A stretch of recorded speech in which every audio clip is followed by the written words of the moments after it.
Buenas noches, ¿cómo estamos? Bienvenidos a una nueva edición desde el Jardín de los Cerezos en nuestra 34ª edición el día de hoy.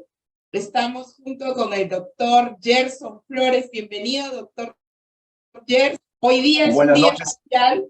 Aquí estamos en Perú. Las personas que se conectan de otros países, estamos de rojo y blanco a previos de nuestras fiestas patrias del Perú.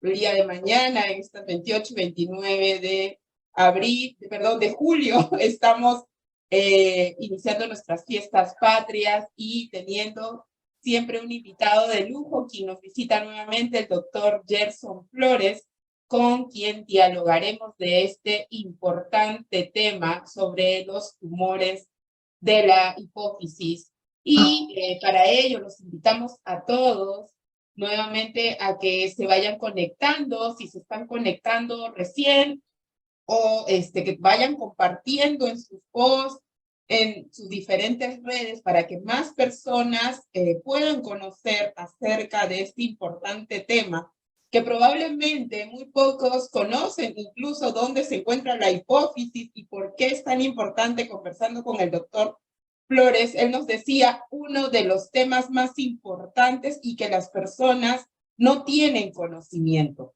Eso es algo que compartir aquí desde el Jardín de los Cerezos. Tiene esta importante misión de poder compartir con las personas y darnos cuenta, generar esta conciencia sobre la salud, esta importancia acerca de nuestra salud. Y la única forma de vencer una enfermedad o algún tratamiento o poder tener un mejor pronóstico es estar preparados para saber de qué se trata, qué alternativas tenemos, qué tratamientos contamos. El cáncer ya no es sinónimo de muerte. ¿Qué significa? No significa que ya no es una enfermedad, sino que ahora tenemos mayores herramientas. Y hoy, nuevamente, con el doctor Gerson Flores, médico neurocirujano, especialista en tumores cerebrales y en cirugía mínimamente invasiva del Hospital Almenara, hoy nos va a acompañar con múltiples estudios e investigaciones en toda su carrera y trayectoria profesional. Él nos va a ilustrar un poco más acerca de estos tumores de la hipófisis. Los invitamos a seguirnos en el chat, a hacer sus preguntas, comentarios, para poder enriquecer aún más esta sesión de hoy. Nuevamente, bienvenido, doctor Gerson. Adelante, en primer lugar, saludarlo. ¿Cómo está? Muchas gracias por la invitación, Ivonne. Buenas noches con todos. El tema que vamos a hablar ahora, como ya bien lo mencionaste, es bastante importante y bastante frecuente. Y el objetivo, creo que de esta charla debe ser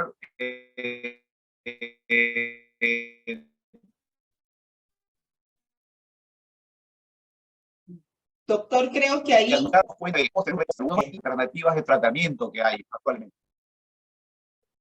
El primer paso, creo que, doctor, sería preguntarnos, yo creo que la primera pregunta clave es saber qué es la hipófisis, dónde se encuentra, por qué es tan importante, porque yo creo que me ocurría mientras iba publicando y iba haciendo las publicaciones y difundiendo, mientras íbamos difundiendo, nos preguntaban, las personas nos decían, ¿qué es la hipófisis? ¿Dónde queda? O sea, ¿dónde está? Es más, no lo sabemos, ¿no?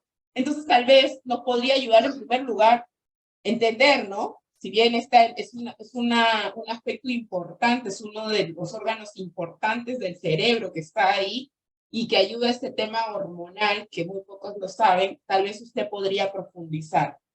Adelante, doctor. Claro que sí. A ver, ¿puedo compartir acá sí, una pequeña... Así es, doctor.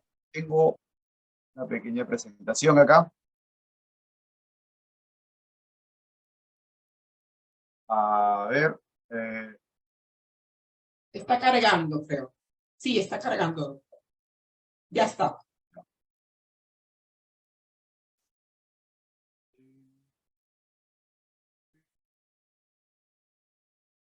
Ahí está. ¿Se puede ver? Sí, doctor. Ya, perfecto. Ahí está, perfecto. Ya, perfecto. Mire, La hipófisis, como lo preguntaste, es la glándula más importante del cuerpo humano.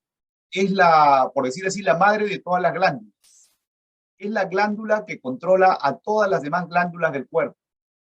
La hipófisis controla a la tiroides, controla a la glándula suprarrenal, que está encima de los riñones, ¿no? Controla a los ovarios, a los testículos, controla a las mamas para la producción de leche. En general, controla incluso la producción de melanina, melatonina del cuerpo, ¿no? De melanina, perdón. Es decir, de la hipófisis dependen todas las funciones glandulares del cuerpo, del ser humano, ¿no? Un problema en la hipófisis puede alterar el equilibrio, el metabolismo normal del cuerpo, ¿no? Del cuerpo, ¿no? Esa es una primera apreciación acerca de la hipófisis. La hipófisis, ¿dónde se encuentra? Como ven acá en el gráfico, la hipófisis se encuentra ubicada en la base del cráneo, en la base, en la mitad, por decirlo, en la mitad, a nivel, si uno ve a la persona de frente, el punto que está entre ambos ojos, entre las cejas, pero en la mitad del cerebro, ¿no? En esa zona hay una estructura ósea que se llama la silla turca, y allí se ubica la hipófisis. Está conectada a través de un tallo hipofisiario con el cerebro. Es una zona de difícil acceso, ¿no? De difícil acceso, no está en la superficie. Pero de esta pequeña glandulita dependen muchas de las funciones. Si la hipófisis se altera, por ejemplo, la persona puede presentar alteraciones con la tiroides, hipotiroidismo o hipertiroidismo, puede presentar alteraciones con los ovarios, ¿no? Con la producción de leche, por ejemplo, en las mujeres gestantes, y una serie de alteraciones. Controla la hormona de crecimiento también, ¿no? La persona crece demasiado si está en la edad de crecer, o sus huesos se ensanchan demasiado si está ya en la etapa adulta. Doctor, justo lo que acaba de mencionar con el tema del crecimiento, hoy en día se ha vuelto algo bastante frecuente en niños entre prepubers, o están en la edad, tanto en varones como en mujeres. Se ha presentado esta situación de este crecimiento muy rápido. No sé si es una casuística propia de esta generacionalmente debido a algún elemento particular, o si en su defecto ya esto se ha venido dando desde antes y sin embargo recién sus hallazgos son comprobables, o de repente en este momento recién la ciencia los ha identificado como tal. ¿Y a qué se debe este crecimiento del que usted habla y qué puede producir en los prepúberes esta situación? Sí, miren, una de las hormonas que produce la hipófisis es justamente la hormona de crecimiento. La hipófisis depende del crecimiento normal de las personas, ¿no? Pero cuando hay un tumor de hipófisis productor de hormona de crecimiento, es decir, se produce en cantidad excesiva la hormona de crecimiento, esto hace que los niños hasta los adolescentes crezcan mucho más de lo normal, mucho más de la altura de sus padres, mucho más, ¿no? Es un crecimiento ya patológico que produce alteraciones en las articulaciones y en los órganos internos también, ¿no? Existen casos conocidos, por ejemplo, como hace poco falleció un personaje conocido como Margarito, ¿no? Una persona de casi más de 2 metros, ¿no?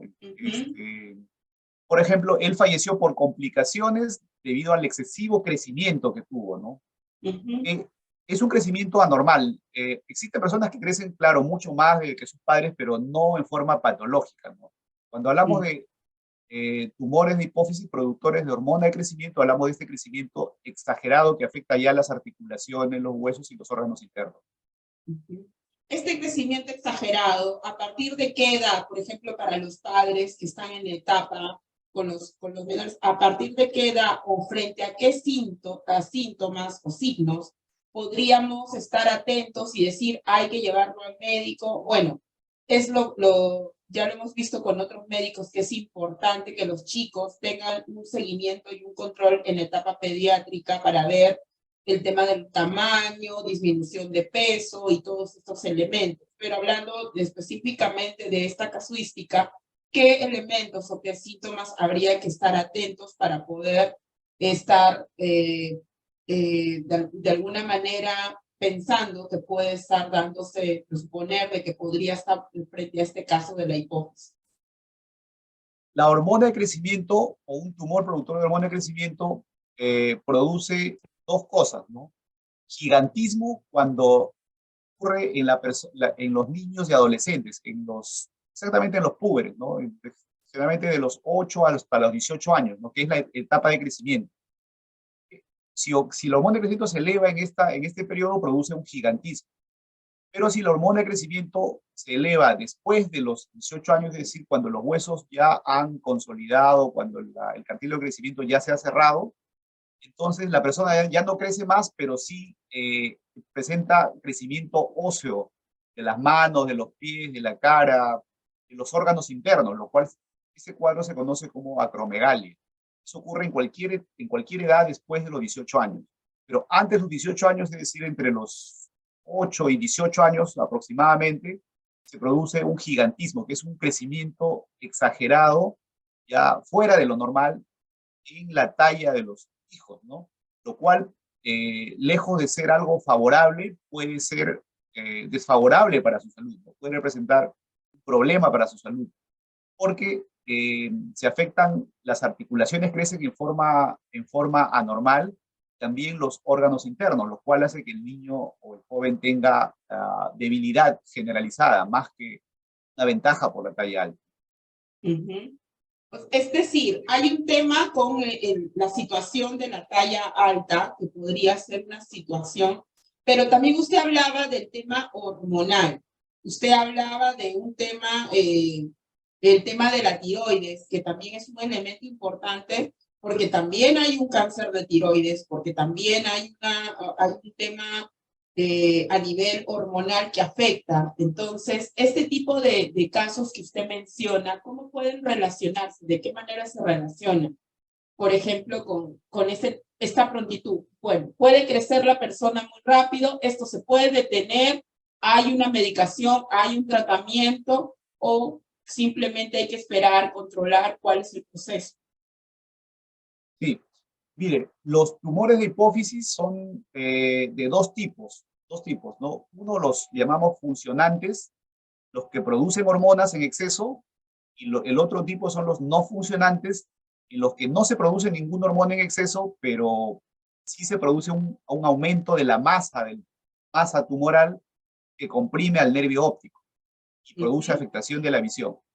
En los tumores funcionantes hay los que producen exceso de hormona de crecimiento, que ya mencionamos hace un rato, hay los que producen exceso o déficit también de hormona tiroidea, porque la hipófisis hace que la tiroides produzca más hormonas o menos hormonas, ¿no? Si produce más hormonas, produce un hipertiroidismo, y si produce menos hormonas, un hipotiroidismo. Y en los casos de hipertiroidismo requiere un tratamiento por el endocrinólogo, y en caso de un hipotiroidismo igualmente una terapia hormonal de reemplazo, ¿no? Hormonas tiroideas de reemplazo. Pero hay que ver cuál es la causa de esto. Si la causa es un tumor de hipófisis, hay que tratar el tumor de hipófisis, además de tratar la afectación de la tiroides, ¿no? Eso es un segundo tipo, ¿no? También hay alteración a nivel de los ovarios, a nivel de la producción de leche, a nivel de diferentes hormonas. Ya. Doctor, otro punto importante, ¿cuáles son los tumores más frecuentes dentro de este órgano, un tumor cerebral? ¿Cuáles son las probabilidades dentro de este proceso? Y en su gráfica, de repente, también nos podría señalar cuáles son estos espacios donde las tumoraciones son más frecuentes. Claro que sí, claro que sí. A ver, los tumores cerebrales más frecuentes generalmente son los meningiomas. Los meningiomas son tumores que surgen de la meninge cerebral, es decir, de la membrana que envuelve al cerebro. Esos son los tumores más frecuentes. son tumores benignos. Los otros, en segundo lugar de frecuencia, están justamente los tumores de hipófisis, ¿no? Que en los últimos años está siendo cada vez más frecuente. Antiguamente, estos tumores de hipófisis estaban en tercer lugar, ¿no? En segundo lugar lo ocupaban los gliomas, que son tumores del mismo tejido cerebral, los gliomas cerebrales. Pero actualmente los tumores de hipófisis están siendo mucho más frecuentes, sobre todo en mujeres, y ocupan un segundo lugar en frecuencia. El problema es que están siendo diagnosticados tardíamente, es decir, cuando el tumor ya está avanzado o cuando el tumor es demasiado grande. Y en ese caso la cirugía es más difícil, la solución es más difícil, ¿no? Este tema de que se dé en mujeres, ¿a qué se debe? ¿Hay algún estudio, hay algún hallazgo para poder identificar por qué las mujeres de menor o de más temprana edad están siendo afectadas por estas tumoraciones?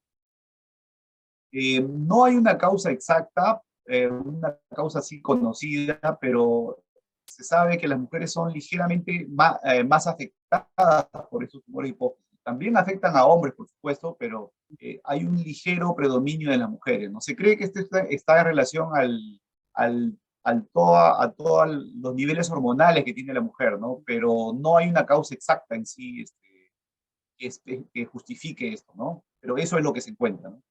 De los tumores malignos o los que podríamos hablar de tumores en cáncer, ¿hay tumores en la hipófisis que se pueden destinar a un tumor maligno, a un tumor en cáncer, o podrían ser benignos? ¿Cómo se da? Sí, dentro de la hipófisis, acá veamos, esta es una resonancia en la que se ve, por ejemplo, una lesión de un color blanco, acá blanquecino, ¿no? Color, ¿ya? Esto, por ejemplo, es un tumor de hipófisis, porque está ubicado en la hipófisis. Pero dentro de la hipófisis pueden haber tumores benignos, que son los adenomas de hipófisis, que son los más frecuentes de los que estamos hablando, pero también pueden haber tumores malignos, sí es cierto, pueden haber carcinomas de hipófisis, sarcomas, tumores malignos de la región de la hipófisis. Afortunadamente, estos tumores malignos son mucho menos frecuentes, ¿no? Son menos del 2%, es rarísimo, ¿no? Pero lo más frecuente son los tumores de hipófisis, los adenomas de hipófisis específicamente, que son tumores benignos, pero que sí, a pesar de ser benignos, producen alteraciones tanto en la función hormonal como en la función visual cuando se comprime el nervio óptico.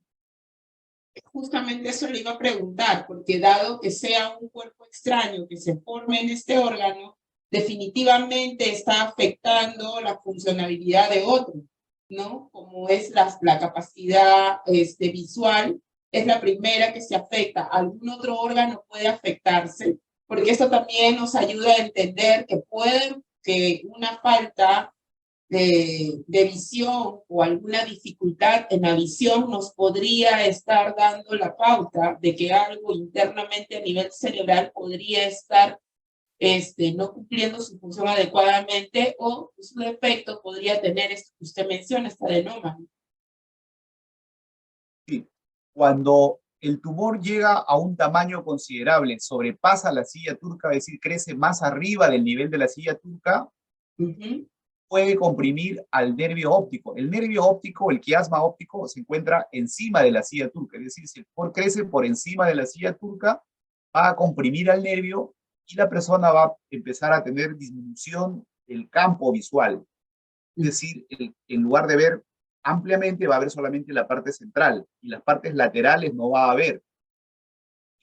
A veces esta afectación del campo visual, que es un signo de que hay un tumor de hipófisis, se confunde mucho con problemas oculares, ¿no? Uno piensa eso que... justamente eso es lo que le iba a preguntar, ¿con qué situación se podría confundir? Porque las personas, usualmente cuando tenemos problemas visuales, a lo primero que acudimos es a un optómetra, y este optómetra puede medir de manera externa la visualidad de la persona, pero no necesariamente podría ser algo externo. Si es una persona que no tiene conocimiento o experiencia en la parte oftalmológica, podría decir es un tema de campo visual, lo reduce, pero ¿con qué podría confundirse? ¿Con un astigmatismo, con una miopía? ¿Con qué cosa se podría confundir, doctor? Sí, una cosa son los problemas en el globo ocular, en el ojo que lo ve el oftalmólogo, y otra es en el nervio óptico que está detrás del Claro, ojo.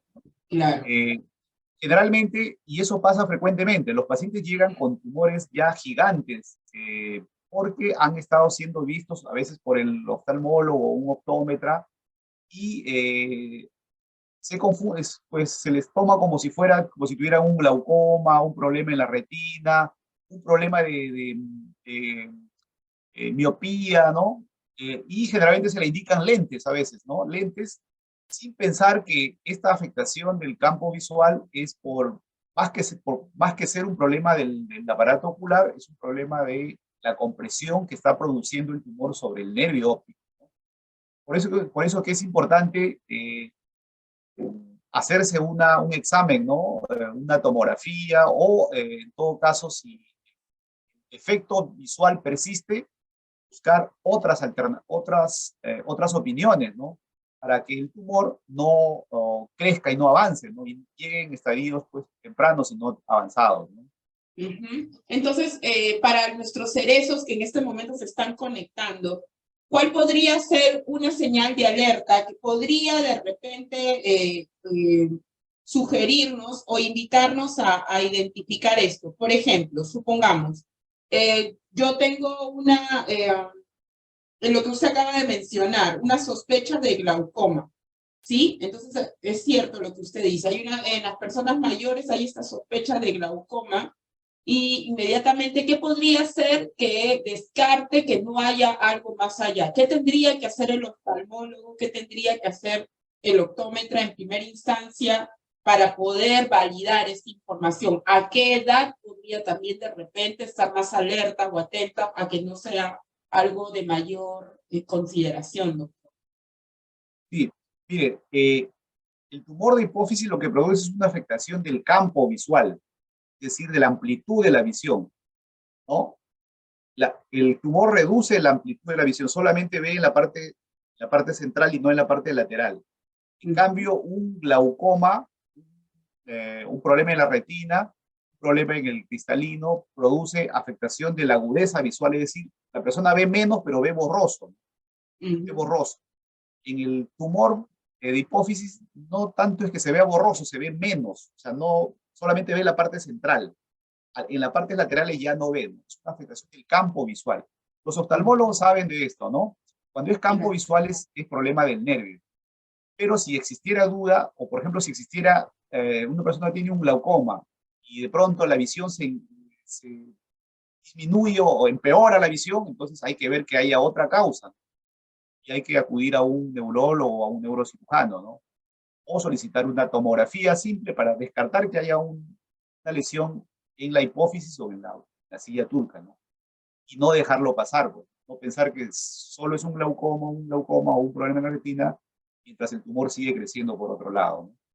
¿Cuánto tiempo puede tardar en crecer un tumor de este tipo? Porque esto también es importante y lo hemos visto con otros profesionales cuando estos han ido mencionando la prontitud de poder acelerar el diagnóstico. Usted comentaba que lamentablemente llega cuando ya está en una etapa muy difícil o compleja, cuando poco o nada se puede hacer. En este caso, ¿cómo se afronta? ¿Cómo se maneja? ¿O cuán rápido puede caminar este tratamiento o esta enfermedad, este Eh, diagnóstico? Diagnóstico, sí. Los tumores de hipófisis llegan ya a afectar la visión. Su crecimiento es lento, pero aproximadamente tardan 2, 3 años, ¿no? En 2 o 3 años empieza a afectar la visión. Al inicio, pues es un tumor pequeñito que está dentro de la silla turca y no afecta la visión, ¿no? Pero una vez que ya comprime el nervio, que es a los 2 o 3 años aproximadamente, se empieza a afectar la visión. Si la persona ya espera 4, 5, 6 años, la visión se va a seguir afectando hasta que se pierde la visión de un ojo y luego del otro ojo, ¿no? Entonces ahí es más difícil recuperarlo. Pero el promedio es más o menos así, 2 años, ¿no? 2 años aproximadamente, ¿no? Y a veces uno pues no es consciente de eso, no se da cuenta porque la visión sigue disminuyendo y uno piensa que es debido a la edad o debido a otras causas. No, no toma en consideración que podría ser otra cosa, ¿no? Justamente esto que acaba de mencionar, la edad. ¿Cuál es la edad promedio o el rango en la que más se maneja o la que podríamos sospechar de este tipo de circunstancias? ¿Se da en niños pequeños? ¿Se da en niños grandes? ¿Se da en adulto mayor? ¿En qué etapa es la que podríamos estar atentos? ¿O es variable? Es variable. Generalmente los tumores de hipófisis empiezan aproximadamente en la mayor cantidad de casos, por lo menos a partir de los 20 años, ¿no? Para arriba, ¿no? Depende del tipo de tumor, ¿no? Si es un tumor, por ejemplo, funcional, es decir, aquel que produce hormonas generalmente se presentan en pacientes jóvenes, ¿no? Pacientes jóvenes, mujeres o adultos, o jóvenes, varones, pacientes jóvenes. Pero los tumores que no producen hormonas, es decir, los tumores no funcionantes, que son los que causan compromiso del campo visual de la visión, se presentan a edades ya mayores, por encima de los 50 años, ¿no? 50, 60 años. Los tumores funcionantes, o sea, los que producen hormonas, sí se detectan a veces cuando son pequeños, porque justamente al ser pequeños dan muchos síntomas, porque producen exceso de hormonas, ¿no? Por ejemplo, hablamos del crecimiento, el excesivo crecimiento, ese es uno de ellos, cuando se produce en cantidad excesiva la hormona de crecimiento. También se produce en las mujeres, por ejemplo, secreción de leche, sin ser mamás, ¿no? Secreción de leche espontánea, porque hay un exceso de prolactina, que es la otra hormona que produce leche, también es causada por el tumor de hipófisis. O hay un cuadro también que es severo cuando hay un exceso de la hormona de un corticoide, ¿no? Que es conocido, un cuadro clínico que es conocido como el síndrome de Cushing, en el cual la persona aumenta de peso, hay acné, aumento de la presión arterial, de la glucosa y una serie de descompensaciones por exceso de una hormona también. Este punto es importante. Usted al inicio hablaba de la tiroides, que es un tema muy frecuente, y hablaba de que prácticamente la hipófisis también es el principal, ¿no? ¿Podría comentarnos un poquito acerca de la tiroides y cómo puede afectar? ¿Por qué es tan importante? ¿Por qué es tan frecuente también este tipo de desórdenes que se dan a nivel de tiroides? ¿Cómo de repente, por qué se afecta y cómo de repente podemos trabajar para una detección temprana de esto? Cuando el tumor de hipófisis generalmente produce un hipotiroidismo, es decir, disminuye la producción de hormona tiroidea. Y el hipotiroidismo se manifiesta por incremento de peso, sensación de frío, ¿no? De frío en situaciones que normalmente no hacen frío, la persona siente frío, lentitud de pensamiento, estreñimiento también, ¿no? Son signos, la piel reseca, ¿no? Hay signos externos de hipotiroidismo, ¿no? Que puede ser un problema, el hipotiroidismo puede ser causado por un problema en la tiroides propiamente dicha o por un problema en la hipófisis, que es la que controla la tiroides, ¿no? Cualquiera de los dos lugares, ¿no? En estos casos hay que acudir al endocrinólogo para definir cuál es la glándula que está afectada, si es la tiroides o es la hipófisis. Hay otro cuadro que se llama enfermedad de Cushing, en el cual la persona aumenta de peso, hay crecimiento del vello exageradamente en el cuerpo, hay acné, hay hipertensión, se presentan cuadros de aumento de la glucosa también, y todo este cuadro de síndrome de Cushing es causado por el incremento de la hormona de un corticoide, ¿no? De la ACTH, ¿no? La cual eleva otra hormona que es el cortisol. Eso es producido también por un tumor de hipófisis, ¿no? Eso que acaba de mencionar me resulta bastante relevante, por ejemplo, con los adolescentes, cuando empiezan este tema de la época del acné, en el que en algunos casos se vuelve de una manera muy severa, ¿no? Este acné incontrolable, descontrolado, ya no es un típico, o qué es lo que podría estar favoreciendo. Es un tema de alimentación, es un tema de genética. ¿Qué elementos hay que tener en cuenta para poder estar atentos a ellos, sobre todo para los padres de los jóvenes que están en esta etapa, ¿no? Bueno, el acné en el caso de un tumor de hipófisis, el acné es uno de los síntomas nada más, ¿no? Pero Ya, el acné por sí, el acné que se presenta en la adolescencia, también está relacionado a un exceso hormonal, pero es un exceso hormonal esperado, fisiológico, no es un exceso hormonal patológico, ¿no? claro. Y bueno, además del exceso de hormonas, hay también un componente genético de todas maneras, y bueno, es transitorio, ¿no? Este acné, pues, es transitorio a medida que el nivel de hormonas disminuye, eh, la tendencia a hacer acné disminuye también. Pero el Usted acné que comen- se produce por un tumor de hipófisis no viene solo, sino viene asociado a otras manifestaciones, ¿no? Es solamente un síntoma dentro de todo un cuadro clínico. Usted comentaba hace un momento, un aspecto importante decía, que la ubicación de la hipófisis no es accesible, no es fácil de poder llegar o de concretar, de encontrar un tumor que esté afectando de manera maligna, o sea, un carcinoma, encontrar un carcinoma, ¿es operable, no es operable? ¿Cuáles son las ventajas? ¿Cuáles son los tratamientos a los que se puede acceder? La quimioterapia, la radioterapia, ¿son opciones o cuál sería el protocolo de atención en este caso de tratamiento? Ya. Mire, a ver, ah, acá en este gráfico pueden ver más o menos, esta de acá es la silla turca y acá está la hipófisis. Para llegar a esta zona tenemos que llegar, hay dos formas, ¿no? Uno es a través del cráneo, a través de una craniotomía, ¿no? Generalmente se llega pues levantando un poco el cerebro y se accede a la silla turca y se reseca el tumor. Y la otra zona, la otra vía es a través de la nariz, que es la vía más directa, ¿no? A través de la nariz hay no se toca el cerebro, por cierto, ¿no? Pero hay dos vías, dos técnicas, digamos, ¿no? Una en la cual se emplea un separador de la nariz, como un espéculo, un separador, y se utiliza como elemento de visión un microscopio, ¿no?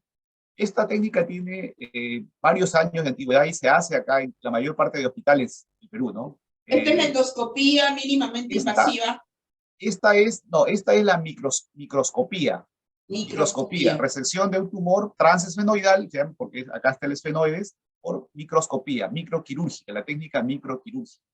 Es efectiva, pero que permite resecar o extirpar tumores pequeños.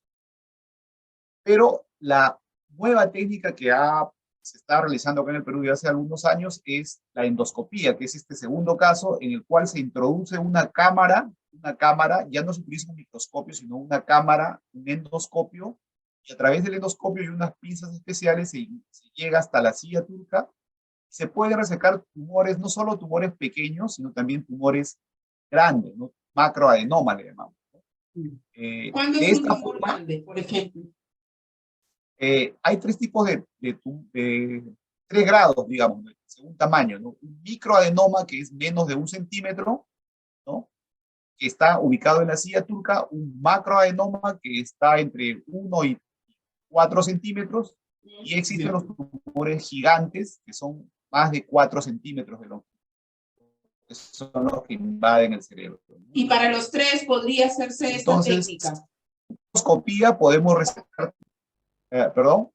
Para los tres se podría utilizar esta técnica.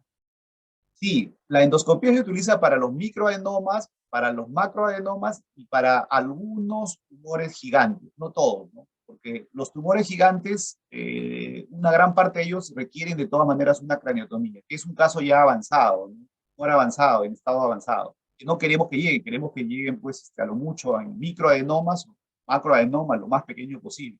Cuando llega un tumor gigante ya es todo un reto para la neurocirugía, ¿no? Okay.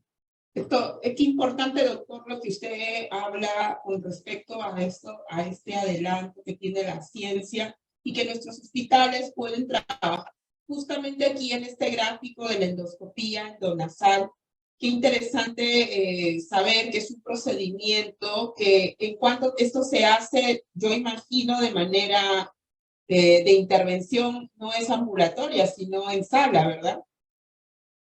Sí, sí, se hace en sala de operaciones y requiere de anestesia general igual que una craniotomía, ¿no? La ventaja es que al ser menos invasiva, la persona después de la cirugía despierta inmediatamente, no requiere de estar conectado a un ventilador y solamente presenta o dejamos una sonda acá, en la sonda en la parte de la nariz, Para el eh, drenado. para el drenaje por unos 2, 3 días, pero la persona está despierta y puede comer y respirar, ¿no? Tiene, más o menos presenta casi como los síntomas después de la operación son como de un cuadro gripal, ¿no? Con una congestión en la nariz, pero más que eso no tiene pues, dolor intenso o tiene que estar con edema cerebral o con ventilación mecánica, nada de eso, ¿no? Entonces, el resultado postquirúrgico es mejor y la evolución postquirúrgica es mejor para el paciente y además se pueden resecar, se pueden extirpar tumores más grandes que lo que se hacía anteriormente, ¿no? Justamente aquí lo que menciona, doctor, es importante porque me ocurre mucho en consulta que cuando he encontrado estos casos de personas que tienen tumores cerebrales, uno de los primeros elementos que tiene el temor el paciente, el cerezo, es la intervención del cerebro, ¿no? O de encontrar pasa lo mismo, y usted lo sabe también porque ve el tema de la columna, con las operaciones. Entonces, de repente podría explicar un poquito qué significa esto de mínimamente invasivo, porque hoy en día se habla de la mínimamente invasivo, y a diferencia de años anteriores, donde la gente se exponía de repente a otro tipo de riesgo. Sería bueno que las personas sigamos aprendiendo un poquito más de esto, doctor. Bueno, la técnica cirugía mínimamente invasiva se requiere al hecho de que nosotros o no hacemos un corte en la piel o hacemos un corte pequeño. O también utilizamos agujeros naturales, ¿no? Por ejemplo, en el caso de esta técnica de tumores, para el tumor de hipófisis ingresamos a través de la nariz. No hacemos ningún corte externo. Hacemos una apertura en la parte posterior de la nariz, pero utilizando los agujeros normales. De manera similar al que utilizan en abdomen, utilizan a través del ombligo, a través de una pequeña incisión, ¿no? Evitando los cortes grandes, ¿no? Igual nosotros en lugar de hacer una craniotomía con un corte grande, que es una cirugía estándar, hacemos una cirugía mínimamente invasiva que es a través de la nariz o también a través del cráneo, pero con agujeros muy pequeñitos. Utilizando, claro, tecnología que son los endoscopios, unas cámaras especiales que nos permiten hacer lo mismo, es decir, sacar, resecar o extirpar el tumor sin una gran lesión del tejido sano, evitando lesionar el tejido sano, ¿no?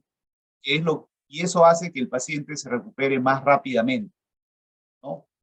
Esto está avanzando progresivamente para diferentes tipos de tumores cerebrales.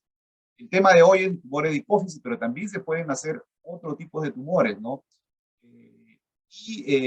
Con el paso del tiempo probablemente se haga para la gran mayoría de tumores. Esta es una técnica que está en el mundo está en desarrollo aún, ¿no?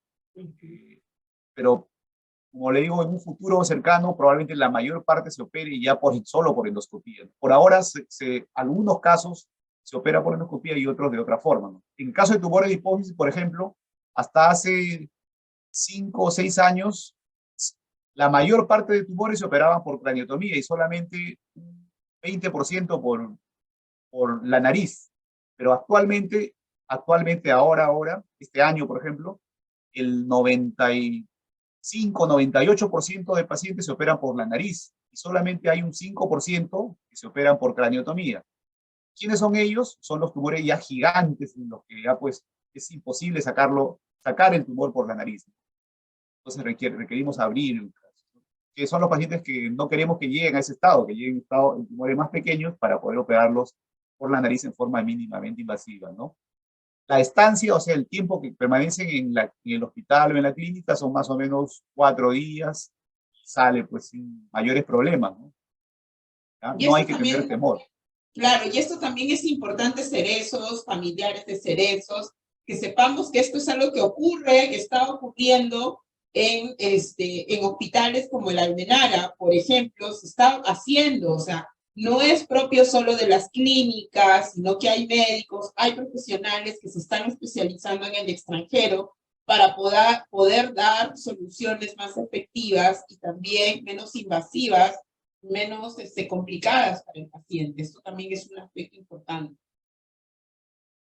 Sí, pues, mire, quería mostrarle acá algo, por ejemplo, Claro, esta es la vista que se tenía anteriormente, este es un esquema, ¿no? La vista que se ya, tenía antes con un microscopio.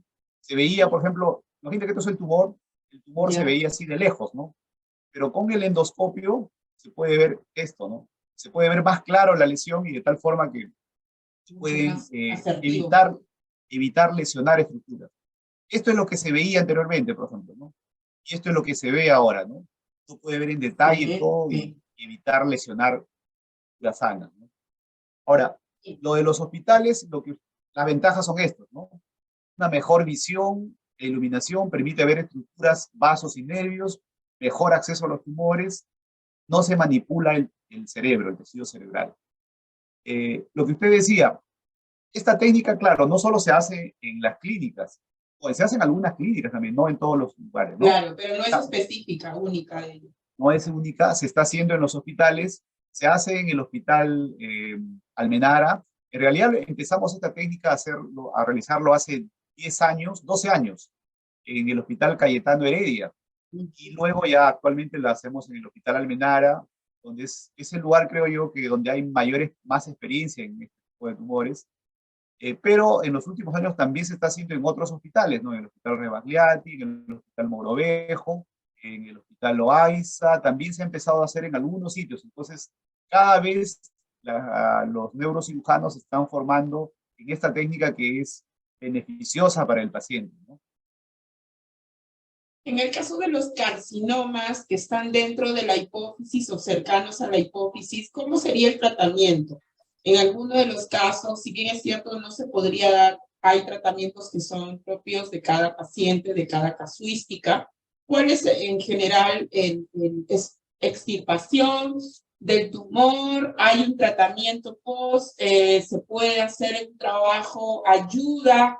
El tema de una quimioterapia se usa, una quimioterapia no se usa, cuáles son los elementos a los que se enfrenta un cerezo frente a este tipo de diagnóstico. Un carcinoma es un tumor maligno, ¿no? Un Claro. adenoma de hipófisis es un tumor benigno, ¿no? Un carcinoma, al ser maligno, destruye e invade el tejido que lo rodea, es decir, invade, por ejemplo, la silla turca, el hueso, las estructuras que están alrededor del tumor, ¿no? Eh, para una cirugía se puede hacer este tipo de tumores si están ubicados en esta zona, se pueden también acceder a través de la nariz, igual por endoscopía, ¿no? Pero debido a que son invasivos, sí es muy difícil su resección total. Es decir, en el caso de los tumores hipófisis se pueden resecar totalmente, pero en el caso de los carcinomas, debido a que son agresivos y malignos, se pueden resecar solamente pues, formas subtotales. Es decir, de todas maneras quedan restos. Aunque sean pequeños, Cuando son pequeños hay la posibilidad de sacarlos totalmente, ¿no? Si es que ahí se está el detectan. tema claro, ahí está el tema de la detección temprana. Sí, Claro, exactamente. claro, Requerimos por que eso iba se la detecte pregunta. precozmente. Si detecta precozmente, se puede resecar, ¿no? Y luego de la cirugía o de la extirpación del tumor, en el caso de los carcinomas se requiere sí o sí de radioterapia o quimioterapia, dependiendo del tipo de tumor, ¿no? En el caso de los adenomas de hipófisis, generalmente no se requiere quimioterapia y Claro, porque radioterapia es solo benigno. excepcionalmente. Exactamente, solo excepcionalmente radioterapia, ¿no? Claro, pero Generalmente en el no lo tema del requerimos. carcinoma, o sea, claro, un poco la pregunta iba al tema del carcinoma, que ya estamos hablando de un tumor maligno. Entonces, en el caso del carcinoma, por eso iba mi pregunta, la alternativa de una quimioterapia ha generado, de acuerdo a su experiencia, ha generado reducción del tumor, está habiendo estudios, son alentadores las respuestas, o realmente es poco probable, porque también hay tumores que son resistentes y sobre todo en el tema cerebral, hay tumoraciones que son resistentes a los tratamientos conocidos como la radioterapia, una inmunoterapia o en el tema de una quimioterapia. Por eso le preguntaba. Sí, en el caso de los carcinomas, depende, el tratamiento es cirugía más radio más quimioterapia. Ya.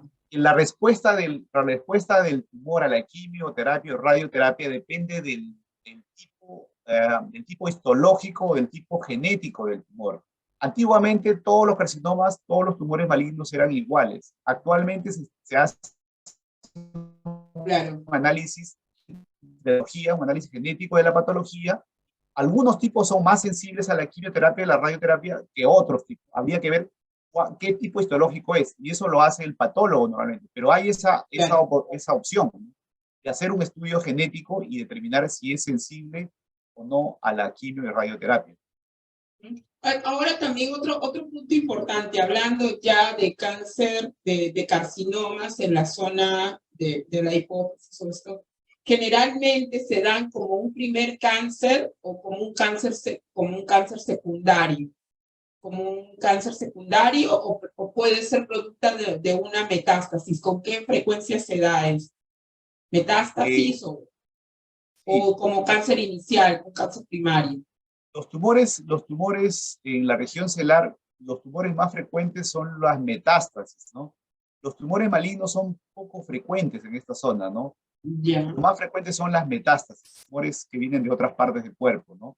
Ok, Eh, eso es importante, ¿no? Porque muchas veces inicia en un cáncer de hueso, por ejemplo, y se dispara a un cáncer que lo hemos conversado, por ejemplo, ya con otro especialista, por ejemplo, en el cáncer de pulmones, ¿no? Y entonces él nos explicaba un poquito de este aspecto, cómo viaja a través de los ganglios y rápidamente se va al torrente y viaja y se convierte en una metástasis. Y una de las zonas que más toca de los pulmones es hueso, cerebro, ¿no? Ya cuando llega al cerebro, ya es donde recién se detecta. Es increíble que a veces dentro de la casuística, lo que usted explicaba, ¿no? Cuando el paciente ya no puede ver, recién se le detecta que este tiene un carcinoma y resulta que ya viene con el carcinoma hace 10 años y que nadie lo detectó.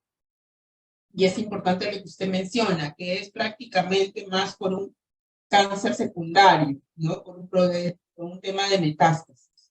Así es. A veces también ocurre por una extensión por contigüidad, se llama, es decir, tumor que está cercano a la zona de la silla turca, en este caso, por ejemplo, un tumor en este gráfico, por ejemplo, ¿no? Tumor de la mucosa, de los tejidos, de los senos paranasales, que son estas zonas de acá, crecen tanto que destruyen a la silla turca. Entonces, son tumores que crecen en la vecindad, ¿no? Invaden el tejido de la silla turca por vecindad, porque están cercanos a la silla. No se originan de la misma silla, pero por su cercanía lo invaden y destruyen la zona. Es la otra forma, ¿no? Tumores malignos que vienen por metástasis o tumores malignos que vienen por cercanía, por continuidad, digamos, ¿no? Los tumores primarios, o sea, los tumores que se originan en la silla, los tumores malignos de la misma silla son poco frecuentes, más son tumores benignos, estamos hablando, ¿no?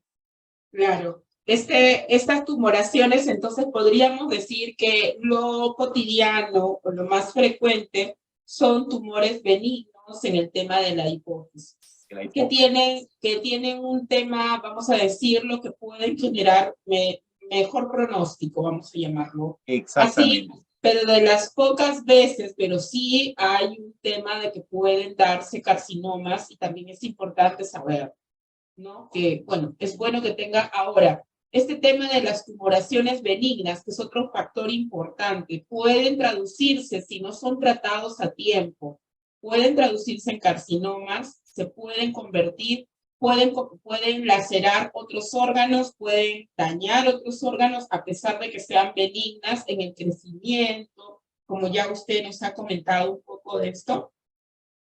Sí. Mire, los tumores, en general, un tumor benigno difícilmente se convierte en un tumor maligno, ¿no? Claro. pero sí, debido a que crece demasiado o se extiende demasiado, puede llegar a ser inoperable, es decir, el tumor invade estructuras delicadas como las arterias o estructuras básicas como el hipotálamo, de tal forma que el tumor, a pesar de ser benigno, al invadir estructuras fundamentales para el ser humano, no se pueden extirpar totalmente, es decir, se convierten, en su comportamiento son malignos, digamos, ¿no? Pero en su histología, el tejido en sí es benigno, pero al ser muy agresivo, muy invasivo, o de ser de gran tamaño, dejarlo crecer demasiado, ya no es operable, a pesar de ser benigno. Los tumores benignos son operables y son curables, ¿no?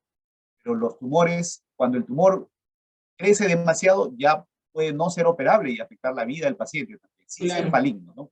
Sin ser maligno. Eso justamente lo que acaba de mencionar es importante, porque a veces la persona, lamentablemente, no tenemos este protocolo o este cuidado de nuestra salud, y en muchos de los casos bajamos la guardia, ¿no? Me dijeron mi tumor es benigno, entonces ya no me aparezco en 2 años Así más, es. donde el doctor, y esto es lamentablemente para las personas que se están conectando, esta es una realidad. Te dicen, en tu diagnóstico, tu biopsia salió negativa para cáncer, pero se te encontró un tumor benigno, no regresa el paciente, no regresa. En 2 años no lo vuelves a ver hasta que de repente se le convirtió, ya no pudo ver, ya no pudo hablar, o de repente se le dañó otro órgano, recién regresa, cuando ya poco o nada se puede hacer.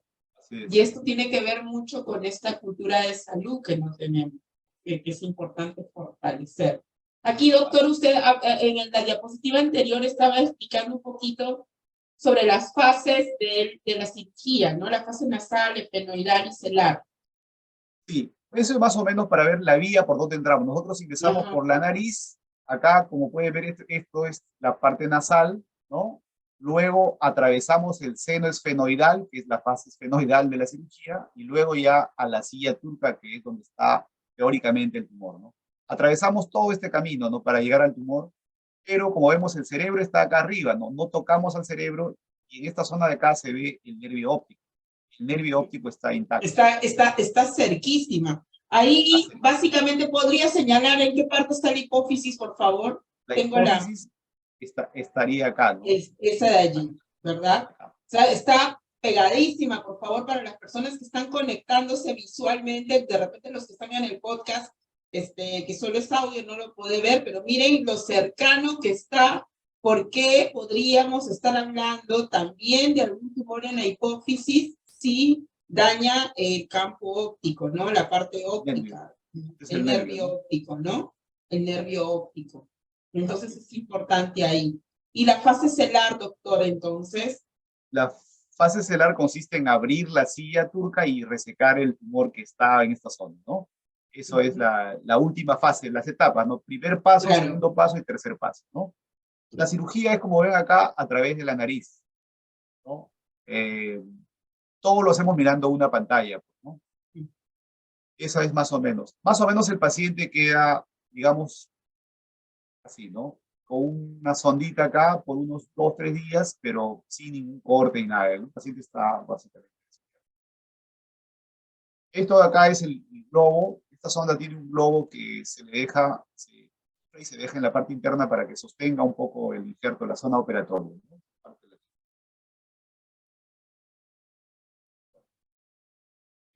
Acá les quería comentar el primer caso que se hizo acá en el Perú de un tumor por esta vía, por vía endoscópica endonasal, por hipófisis, fue en el año 2008, en el Hospital Cayetano Heredia, ¿no?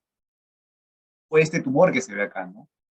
Inicialmente, esta cirugía fue bastante complicada, demoró 14 horas, ¿no? 14 horas demoró esta cirugía, ¿no?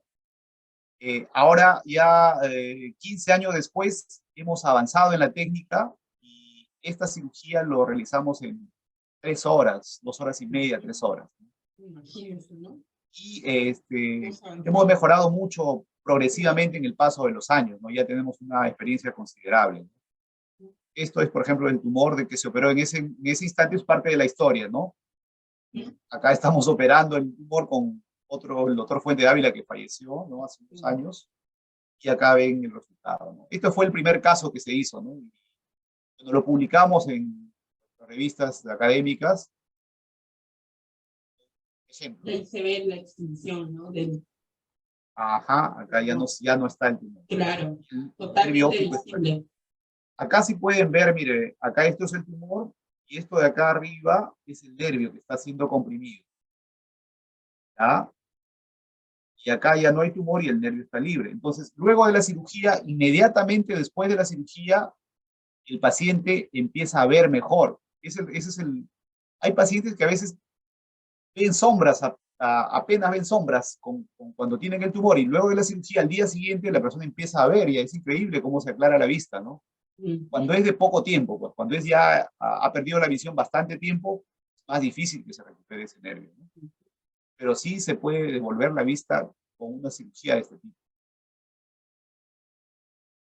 Bueno, este es otro caso, por ejemplo, es un caso que es un tumor que se ve acá, por un macroadenoma, un tumor grande, más de 1 centímetro, 2 centímetros aproximadamente, y acá ya no se ve el tumor, ya es espacio que ha quedado. Así tenemos varios casos. Acá, no sé si les puedo mostrar un ratito.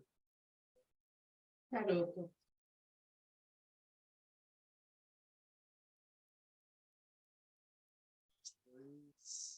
Ahí está. Ah, esto es un video. Este es el tumor.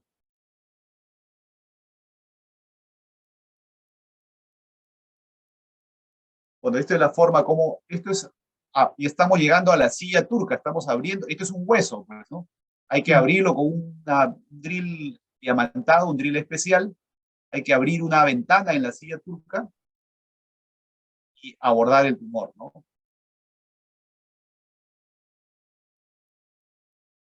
Las personas que de repente están viendo estas imágenes, en algunos casos dicen, pero bueno, yo no soy médico, ¿por qué voy a ver esto? ¿Saben por qué es importante ver esto? Porque uno de los elementos importantes por los que las personas no continúan un tratamiento es precisamente por el temor que tienen de lo que vaya a pasar durante la operación. Y este desconocimiento hace que las personas, en muchos de los casos, no decidan continuar. Sobre todo los familiares, en algunos casos, cuando ocurre con personas de la tercera edad, donde los familiares son quienes deciden en muchos de los casos, cosa que no necesariamente debería ser, porque hay un tema de derecho del paciente, en muchos de los casos no se sabe lo que ocurre. Entonces, por eso es importante saber qué es lo que va a pasar, a qué nos estamos afrontando, qué tipo de técnicas la que afrontamos, ¿no, doctor?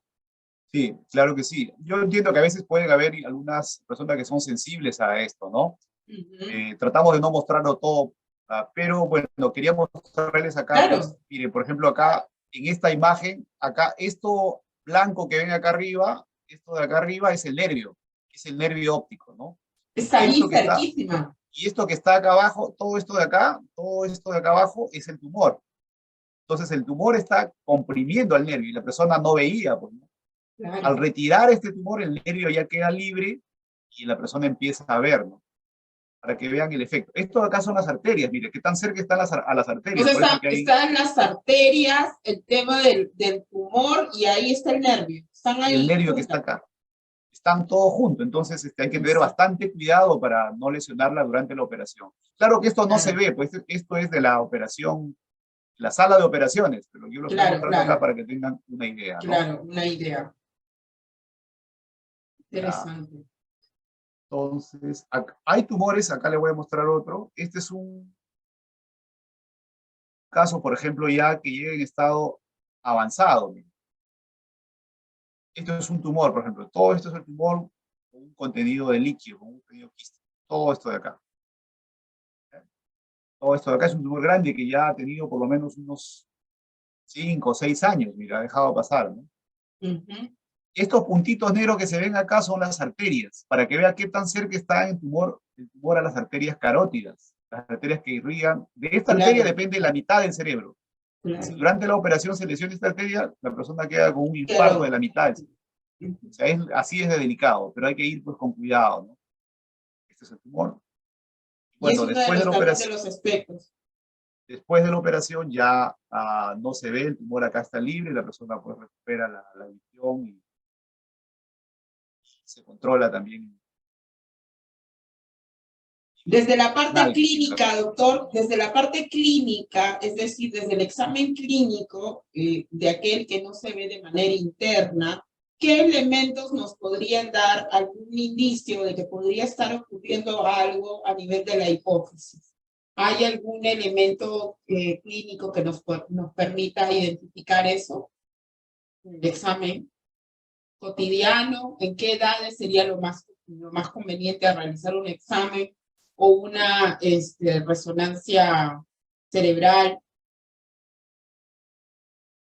Sí, mire, eh, clínicamente, ¿qué es lo que la persona sí tiene, no? Uno puede presentar, por ejemplo, en el caso si fuera un prolactinoma, secreción de leche. En el caso si es una mujer, por ejemplo, secreción de leche, Ya, una mujer que no está embarazada presenta secreción de leche. O ya. también la regla se le corta, ¿no? Amenorrea. Eso es un Ujú. signo de que algo está fallando, ¿no?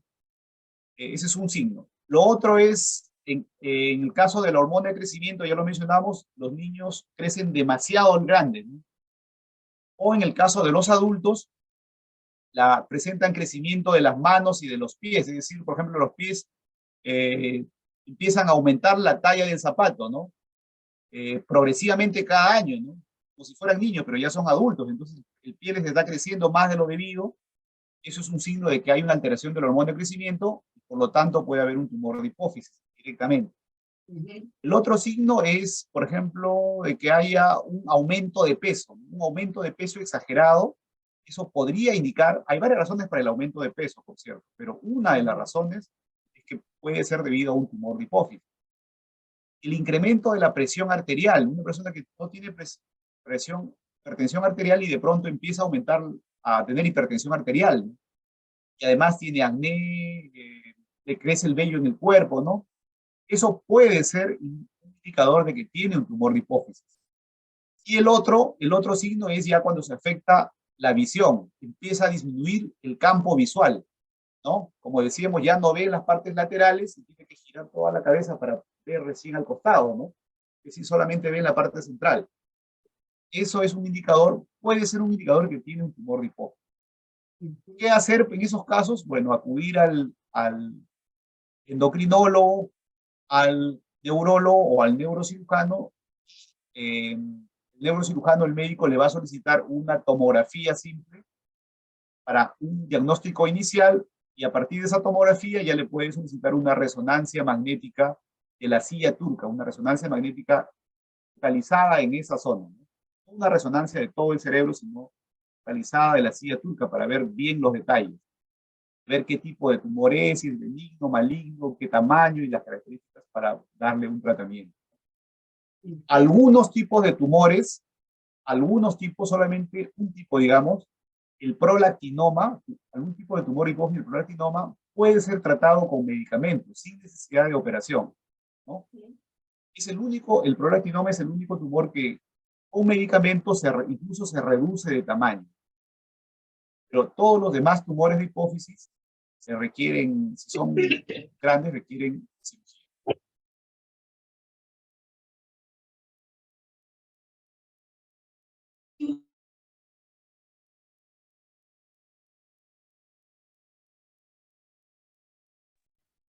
Ahí está. Es importante lo que nos ha mencionado hoy día, doctor. Realmente es muy interesante y una vez más fortalecer nuevamente con las personas que se están conectando cuán importante es que podamos hacer caso a nuestro cuerpo en los primeros signos y aprender a escuchar nuestro cuerpo y aprender a identificar estas pequeñas señales que nos pueden decir algo puede estar pasando. Y esto no quiere decir que estamos llamando a la enfermedad o que estamos siendo hipocondriacos o que estamos siendo demasiado exagerados, sino que simplemente recordemos que la etapa preventiva de cualquier diagnóstico, la detección temprana, precoz, nos va a dar un mejor pronóstico. ¿Qué significa un mejor pronóstico? Un mejor pronóstico no solamente se trata de poder curar, ¿no? Curar, sino también se implica que menos órganos sean afectados, por lo tanto haya menos dolor, menos sufrimiento para el paciente. Y recordemos que cuando un paciente se enferma, no solamente es él, sino también la familia y todo lo que implica él. Doctor, no sé si quisiera agregar aquí en este aspecto algo más en sus diapositivas. ¿Quisiera mostrar algo?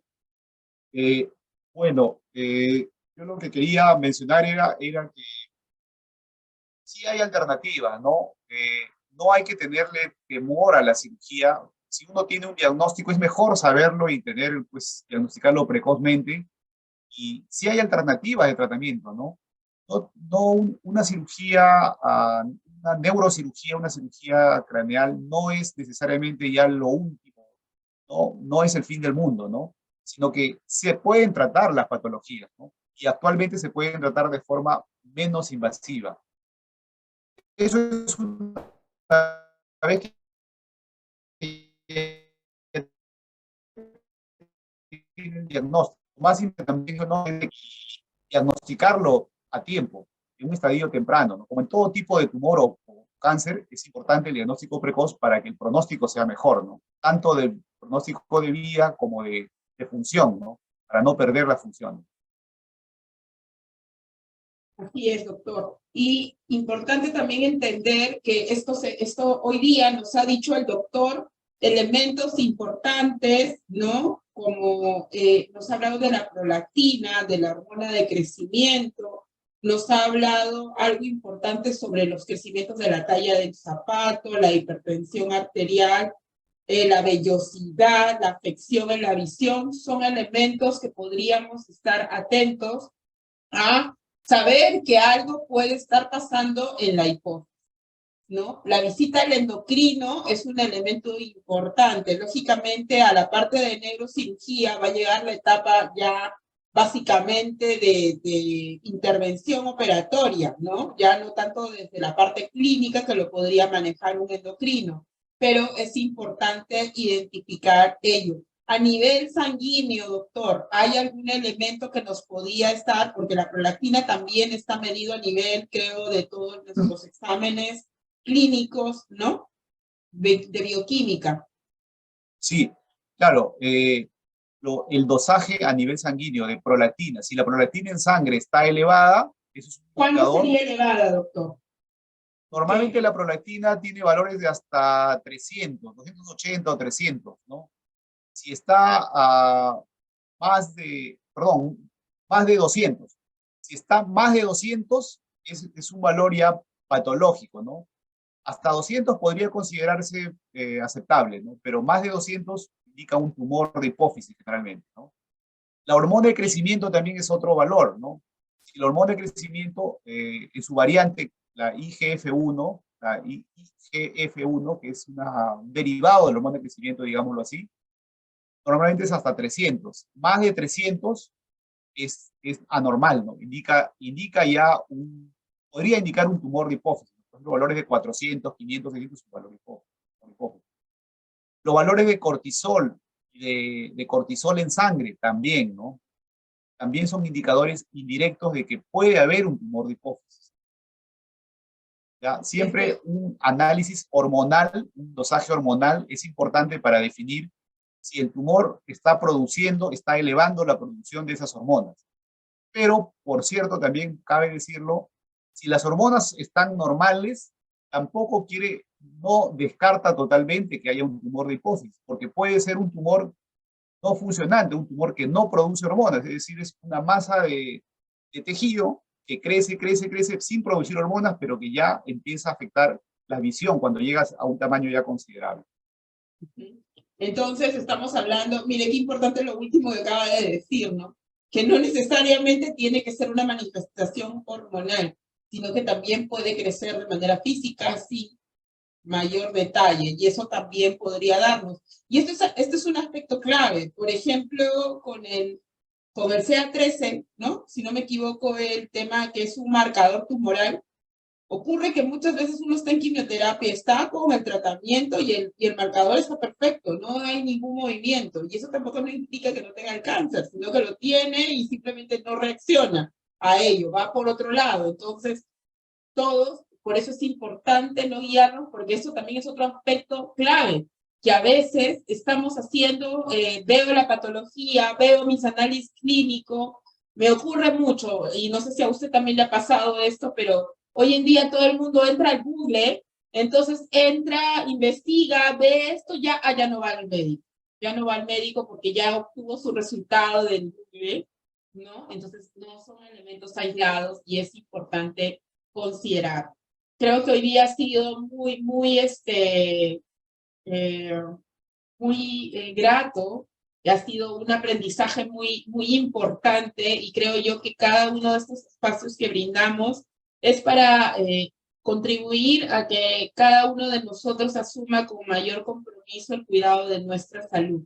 Doctor, queremos agradecerle a nombre desde el Jardín de los Cerezos por visitarnos nuevamente, por haberse dado este tiempo.